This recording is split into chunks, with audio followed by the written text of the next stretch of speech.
ওঠেনি ওঠেনি ঘুমাচ্ছে, তুমি খোঁজো। কি আর খুঁজবো, এই ছাড়া তো আর কিছুই নেই। থাকবে কি করে, সব তো তোমরা ঝেড়েই ফাঁকা করে দিয়েছো। তাই ভাবি ব্যাগের টাকা রাখলে হাফ কি করে হয়ে যায়, শালা চোর। এই চোর বলবি না, আমরা মেয়ে না। তোরা চোরনি। এটা ঠিক বলেছে তাই না মা? 33,475 টাকা বার করো।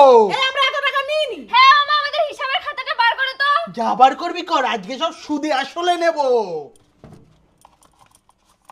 এই পেয়েছি 2000 500 1000 100 300 950 চুরির টাকার আবার হিসাব। এই যে 4850 টাকা আমরা তোমার থেকে নিয়েছি। ক্যাশ নাকি অনলাইন? কোনো লাইনই না, ওকে ছোট থেকে বড় করলাম, ওর গুমুতের কাটা কাপড় ধুলাম, সেই হিসাব করলে তো 1-1.5 লাখ টাকা হয়ে যায়, আরো 4000 টাকার মায়া ত্যাগ করতে পারছে না। ছি ছি। এই দাঁড়া, তুই কেন ছি করলি?